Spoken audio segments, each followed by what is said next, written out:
the state of your health. Yes, certainly. It's their right to in know. Any country, right? Exactly. It's their right to know.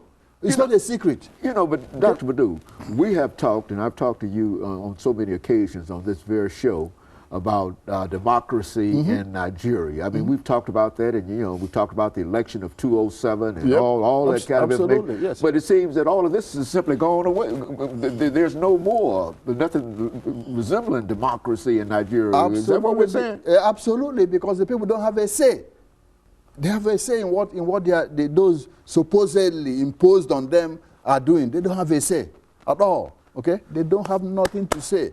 Okay, the governors come here when their wives are pregnant to have their babies here. And you wonder, what about your hospital there? Okay, now the poor person in that country can afford to do that. That's right. Yeah, let him or her go there and die. No problem. We can afford to come here. I asked one of my friends in the State Department a few months ago, you know, that said, why don't the State Department say, hey, any governor in Nigeria, when you're sick, don't come here.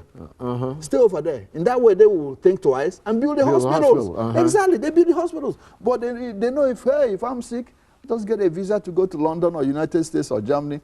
Let the poor man die. No need building hospitals. That will continue. And that, as I said that to even the Assistant Secretary of State, when he talked about, you know, community involvement in trying to change Nigeria, I say, hey, you all got to help Nigerians.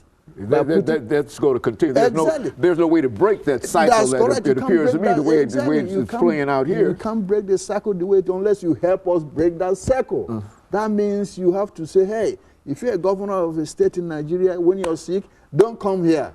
Stay over there. In that way, you have to build that hospital, or otherwise you die like the regular people.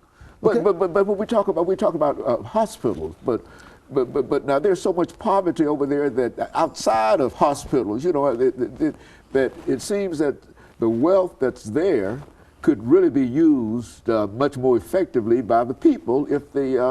So it's a problem with the leaders. Is that what it is? Absolutely. The 95% of those in power now, from president to the governors, we are imposed, not elected. You ask any Nigerian, he will tell you that.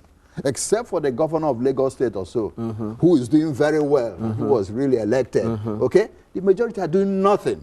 And you've interviewed those Lagos people. That's right. That's exactly. Right. They are the ones doing a lot. Even their governor has never traveled out since he became governor. All the equipments they came here, you know, that's what they came here for.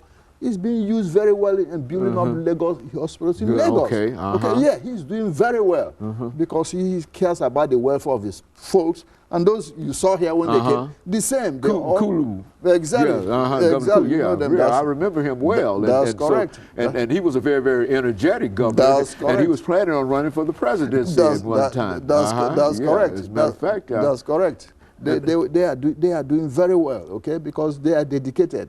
The rest don't care. And now, what happens? You have a lot of poverty, combine it with Islamic terrorism. You have a combustible, you know, ingredient there. And that's what's happening. Okay? Most Nigerians now are poorer than they were in 1960, when the country even had less money.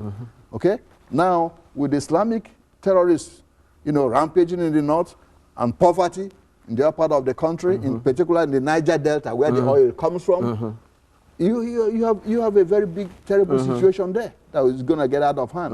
Okay? Where this oil comes from, 90% of the people don't have water to drink because Shell and others have polluted the water. They can't drink their water. They depend on fishing. They can't even fish because the water is messed up. Okay, yeah, they have nothing. That's why you have them now agitating. You have militants agitating in Niger Delta, and they have guns. You know, the acting president, who is Goodluck Jonathan, is from there himself. And they are telling him, hey, if you don't do something, we will keep fighting. We're not going to give up until, you know, we make sure that we get what we deserve.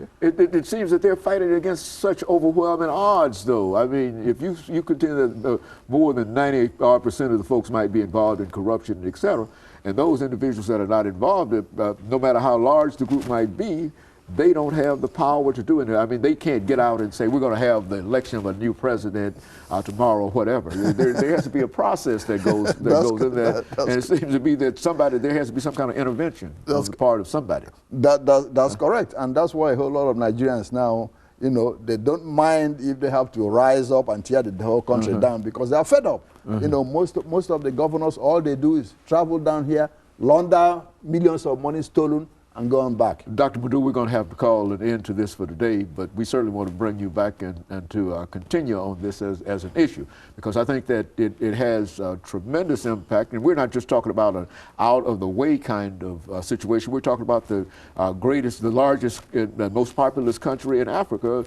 50 million people, and so that should have some impact upon somebody somewhere. And of course, we want to deal with that with you the next time. But now let us encourage our audience to tune in again next week for another informative edition of Comments. Thank you and good morning.